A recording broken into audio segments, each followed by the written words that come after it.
you guys seem to be having so much fun, and I know winning is more fun than losing, so that's an easy equation. But is it the winning has led to fun, or is it the fun has led to winning, or what's the combination of what's gotten you guys going for the last month and a half or so? I think as a team, we've always had good relationships, had fun, and did a lot of stuff that was enjoyable. It's just from an outside perspective, when you win, people start saying, oh, they're having fun. Yeah. Like, we play the game and we have fun. Obviously, losing is not what you want to do, but it's more noticeable when you're winning because everybody's like, oh, well, they're having fun. That's why they're winning. No, we've been putting in work, and now we're kind of at this one game at a time mindset, and we're working. You stack wins like that, though. The one game at a time is always the best way to go. I mean, any player will tell you that, right? Like, you just worry about the next one. But when you stack 6 in a row like this, is there something you start to notice? Like, okay, it's more than one game at a time. We haven't lost in a long time. How much do you sense that the way this team gets it going when you're on that type of winning streak? I think what's good about this team is we don't really think about that stuff.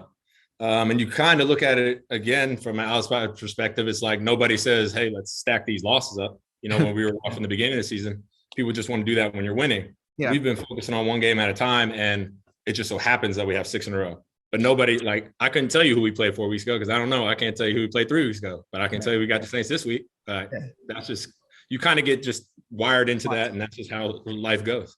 You mentioned, though, that from within, even when you were losing, you were having fun as a sense being a close-knit group, a team that looks like you really enjoy being around each other. How much is that? So I know, look, in COVID times, it's weird with all the protocol, and there's a lot of things that change in the dynamic of a locker room, but how much and how enjoyable is this group that you guys have together?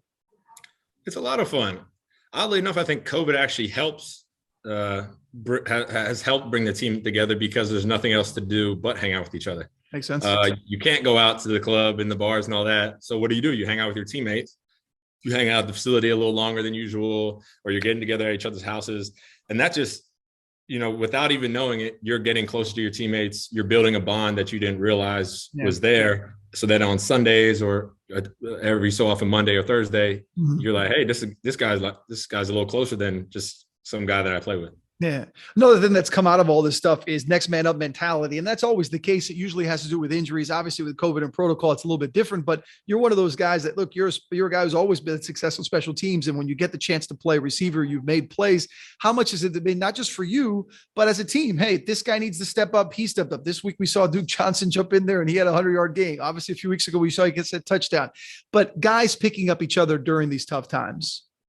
Yeah, that's big. Really, on any team I've ever been on at any level, you're not going to be able to just stick with your 11 guy or 22 guys for every game of the year. There's going to be some point during the year where somebody is sick or injured or whatever X situation is going on, and somebody else has to step up, and you can't just hope that person's going to be kind of good. Yeah. The expectation is for that next person that goes up, you are now the starter. It doesn't matter if I was the 5th string receiver when the season started or when the game started. If 4 receivers go down, I'm now the starting wide receiver for the Miami Dolphins, and I am expected to play at that level. So that's been great for this team because guys are ready and willing to step up and take whatever role is handed to them. The beauty of this team that's been interesting is and every good team has to go through this, the outside noise and staying away from that. And look, there was a lot of, not that we have to rehash the outside noise, but there was a lot of it with this team, especially when you were losing. But it didn't seem to kind of infiltrate its way in and really bother you guys.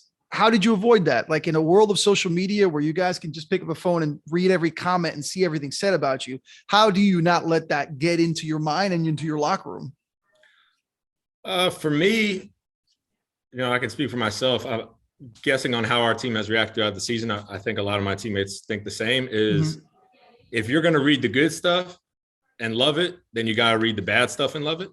A lot of people will either only take the bad stuff and be like, they hate me, or only take the good stuff and be like, they love me so much. So you either get too high, you get too low.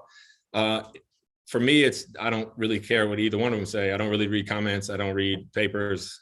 It just has no interest to me. The only people that matter are the guys that walk into this building at Baptist Health and go over to the Hard Rock on Sundays and play with me. Nobody else's opinion really much matters to me.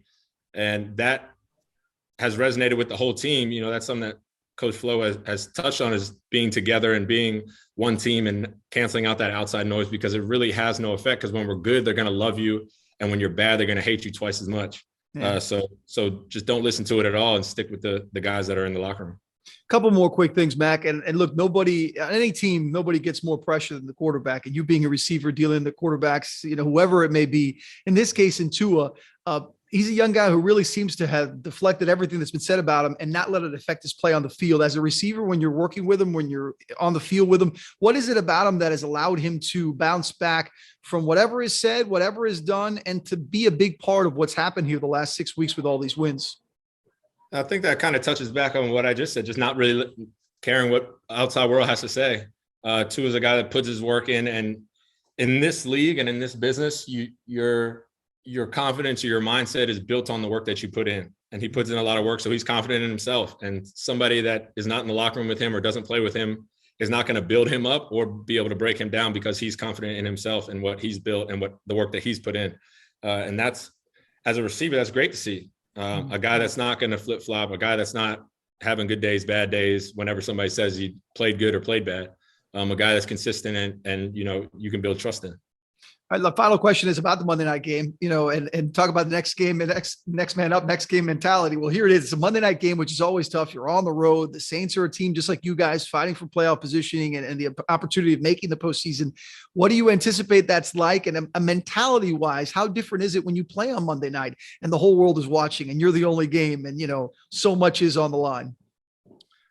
Yeah, Mondays are always a fun game to play on.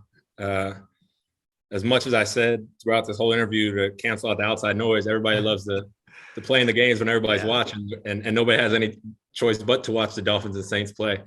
But it always will go back to just doing your job, not trying to be anything special, not trying to go out of your way to go make a play or do something special or out of the ordinary. Just do your job, do what you've been working on for the last, I don't know, week it is, 16 or 15, whatever week we're in now, and just doing that and letting the chips fall as they may.